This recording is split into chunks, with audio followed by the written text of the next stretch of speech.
Okay, good morning, everybody. Hope everybody's doing well. Welcome to another day. Excited to be with you again today. Thank you all those for the emails and the text. I appreciate it. It's nice to see everybody. And one of the questions that I got yesterday while we're really delving together into this topic of rituals, we've been spending a lot of time, for those that are joining us now for the first time, thank you for those that are coming back. We appreciate it. We're spending a lot of time in the world of rituals, and we do it because otherwise, how else are we going to grow? Like, it's nice to talk, but if we really want to make a huge difference in our lives, that difference is going to come from changing our brains. And when we change our brains, then our bodies will follow naturally. And so one of the reasons why we're so focused on rituals and vision is because if we don't really hit it in a very specific way and hit it from every angle until it's super clear, we're really going to be putting ourselves at a disadvantage for actually changing our lives. Round and round we go. And we need a lot of motivation in life. As Zig Ziglar says, as I said earlier, it's like showering. It's so important. You should do it every day. But it doesn't really take us anywhere. The emotion of motivation doesn't really take us to the goal line. What takes us there is the reformatting of our minds. We look at the world with new lenses. And when you change your rituals, you start changing your mind. And when you change your mind, it impacts everything else. We're going to start moving next week into the world of schema, into the world of perspective, which will change our feelings. But before we do that, I want to pause for a second, because some of the questions that I've been getting are really great. And for those that are sending them, thank you. And I guess there's a theme to many of them, which is the process feels unidimensional. It feels like you can only work on one thing at a time. It feels like you have to slow down your whole life and like operate on a snail's pace. Which one do you choose? You have an ideal day. Well, what part of the day is it a Monday? Is it a Sunday? Is it a Shabbat? Is it a Saturday? Like what is the day? Is it a family day? Like we're multi-dimensional. And how do we move forward on the different dimensions of our lives? So I want to tell you a story. I don't think I said it here before. Years ago, I remember being on an airplane without a mask. And it was one of those mornings where you ever took a flight, like a 6 a.m. flight from like LaGuardia down to, I was going to Miami. Small little plane. You know those planes where like, it's 2 and 2, the seats. So I got on the plane and there's like half the plane is full.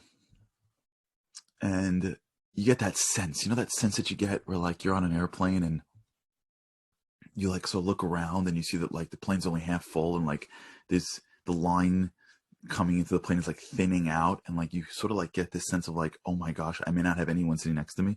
Like the greatest gift God could give us is like nobody sitting next to me on an airplane. It's like we feel like someone just gave us like $1 million. Like I can fly down somewhere and have nobody next to me. Like this is the greatest gift in the world. It's that feeling you get, that excitement.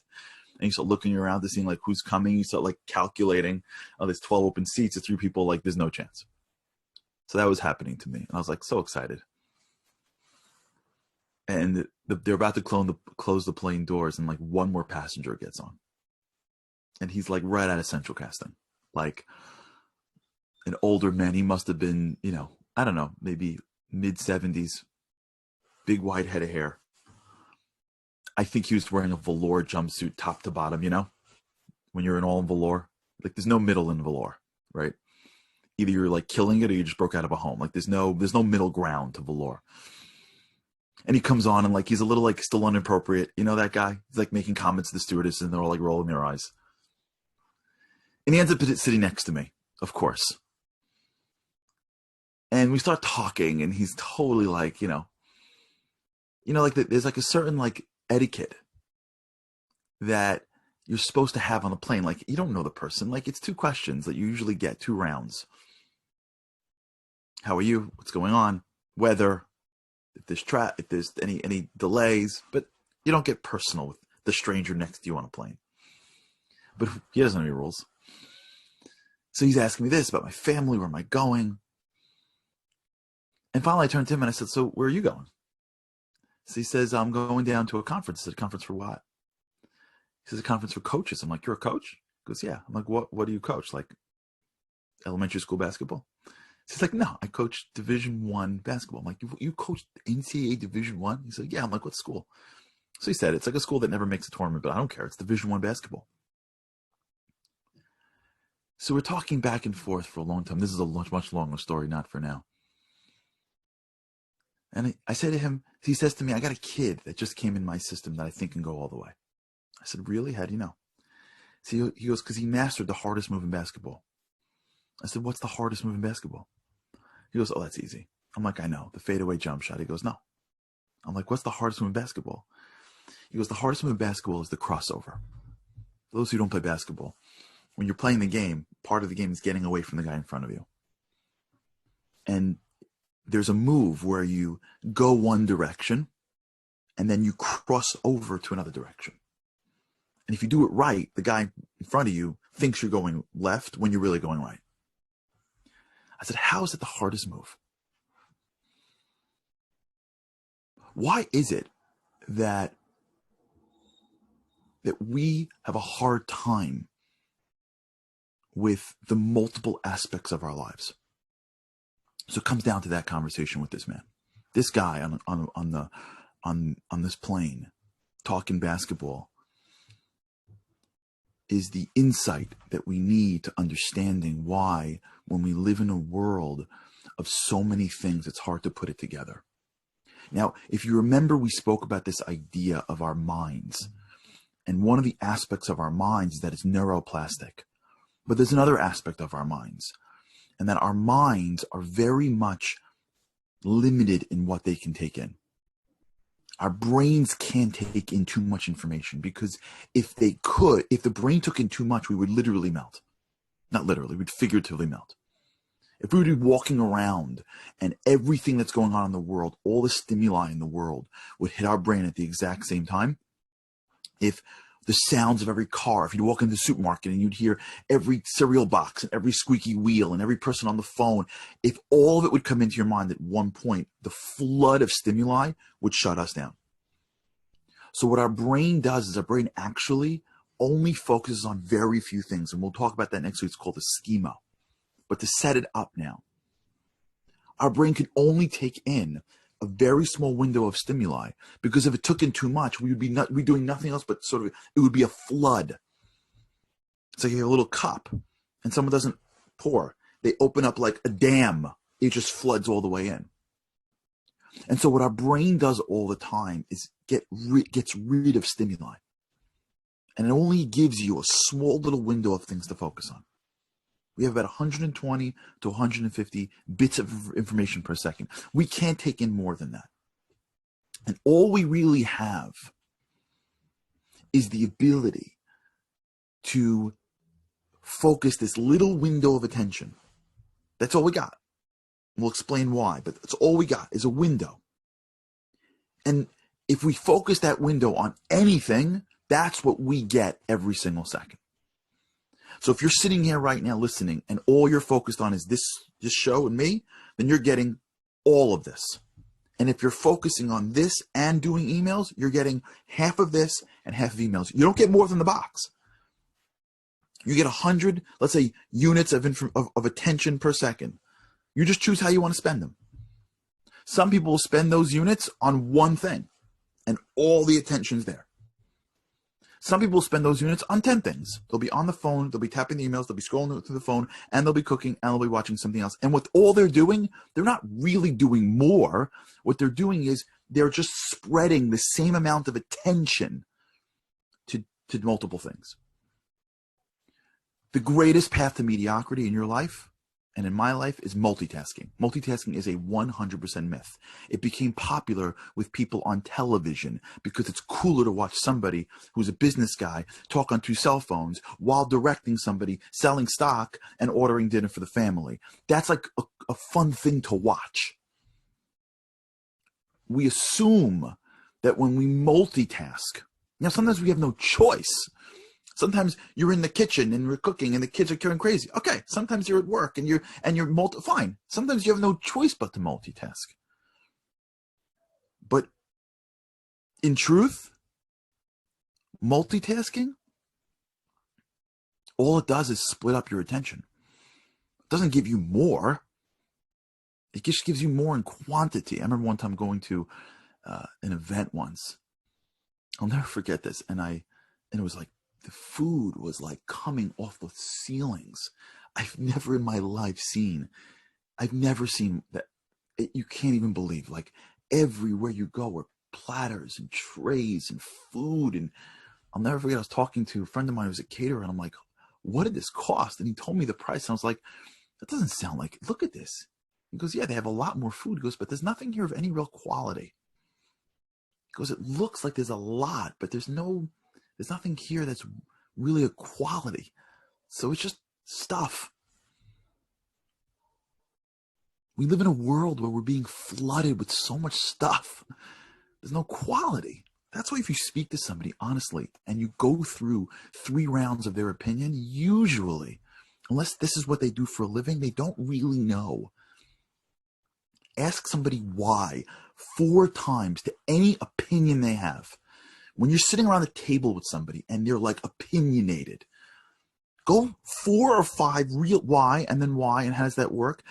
Lots of people, not everybody, lots of people, they can't. It's because there's so much stuff coming at us that it's almost impossible to be deep in anything. So we settle for breadth. We settle for quantity. And if at the end of the day, I could check my this and do my this and go, the more I'm like getting busy with, the more I think I'm being productive. We make the mistake in thinking that being busy is being productive. We multitask. When you live in the world of multitasking, that's when you want everything immediately, because you can almost taste everything. Like you have like a little bit of everything, but you don't have anything for real. So what do great people do?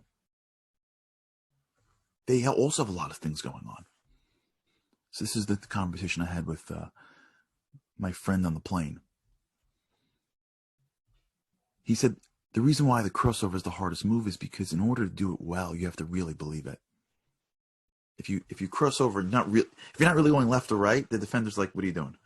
The way you really fake out a defender is every aspect of your body needs to be going left. Everything. Your brains, your mind, everything. And then you need to believe and know in your heart that even though you're going left on a dime, you can go totally right. I learned this from my grandfather. We'll talk about him also, my Holocaust surviving grandfather. He taught me this. How to be in the middle of a Holocaust story that is the scariest, craziest thing you ever heard, and then in a second be on the floor playing Lego with your great-grandson. In a split second. I learned this from Israel. Being in the Remembrance Day, Yom HaZikaron, in tears. And then in a split second, you're in Yom HaAtzmaut, Independence Day, and you're partying. This is one of the greatest, most difficult skills that we have in our lives. It's called the crossover. We'll hit this more than once. This is one of those great skills that if we practice, we become so much greater. The skill is to say, wherever I am, that's where I am.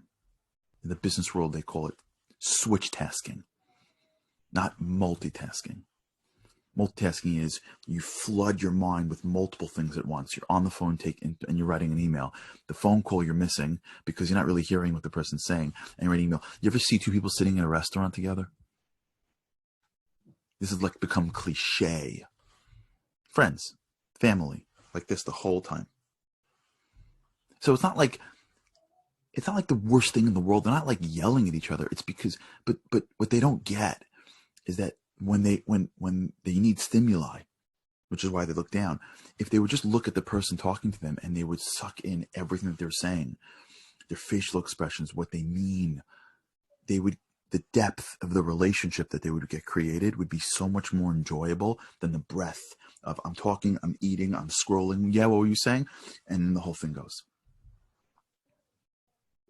But like everything in life, depth is subtle and enjoyable at a deep level, and breath is quick.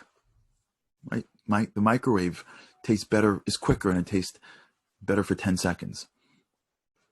It's harder to cook something for a while. It's harder to have a relationship that's deep because the joy is subtle and it takes time. But that's really where the greatness comes in from. Do you want to know how we can do multiple things a day? Is when you do everything, when you're all into everything that you're doing when you do it. We can do multiple things a day. We can do lots of things a day, but we can't do them all at the same time. The way you have multiple rituals during your day to hit multiple parts of your life is when you train yourself to be all in wherever you are. That means if you have 15 minutes to be with your family in between conference calls and you sit there with your kid on the floor, all you have in your life for those 15 minutes is that child. That's it. You're playing figurines and living in La La Land with that kid. And if that means that all you have is 20 minutes to pray or 30 minutes to prepare for something, or if you're writing emails, or if you're on Instagram, then you have this amount of time a day and all you are is an Instagram. And you're just living in the sea of Instagram. But you know that a dime, whenever the time is up in your mind, and the phone call comes in or the next thing has to happen, you're all here. Much of what we miss in life is a couple of feet beneath the surface. Much of the depth that relationships are lacking, it's not that people don't live next to each other. How do you have people living in the same house for 20 years and they don't get along? How's that even possible? It's because there could be issues. Let's leave issues out. There are issues. Personality issues. I got it. There's dynamics. Not every family can be explained in one way. But there's a segment of relationships that never developed because whenever people were in relationship mode, they were meeting, breakfast, lunch, dinner, vacation, they were never fully there. They never fully understood the other person. They weren't fully invested. And I don't mean that if someone doesn't have a good relationship, this is the reason for it. I'm arguing in the inverse, not the reverse. So when we think about our daily rituals every day, we can have multiple things to do every day. We're supposed to. And as you plan your daily rituals every day, and as you draw from your ideal day, my guess is if you have an ideal day, you'll be doing mostly multiple things. Maybe you'll do one thing for most of your day, but you'll have multiple things in your day. Understand that the only way you can be successful at that is if when you're doing your ritual, every fiber of that limited scope called your brain, your schema, that limited amount of attention that you have, every single iota of that attention, all of it is in that ritual. And if you can't do it for 20 minutes because you can't hold that long, do it for 5 minutes. But quality is always greater than quantity. And when we start to see what life looks like in quality, even if it's a brief amount of quality, once you taste food that's quality, when you taste quantity-based food, you're like, I can't eat this. When you taste when you taste like home cooking, so to speak, and then you compare it to like fast food or things in boxes that sat on shelves in grocery stores for like months, you're like, this doesn't even taste like the same thing at all. But we have to train ourselves to switch task more, to cross over better, to live wherever we are. And when we can start to understand this concept, you can start to see how you can have multiple rituals throughout your day, and you can learn how to cross over and The crossing over allows you to be all in, and then a dime all in, and then a dime all in. And each time, wherever you are, you're gaining so much more depth than you would have gotten doing everything at the same time. That's the feeling of being productive versus being busy. We'll talk about this. Those who still want the workbook, if you haven't reached out, please do. Charlie at Charlie Rari, happy to send it to you. And looking forward to continuing this. This is exciting stuff, and I hope we get to do it together. Thanks so much for being here today, and with God's help, I can't wait to speak to you tomorrow. Have a great day.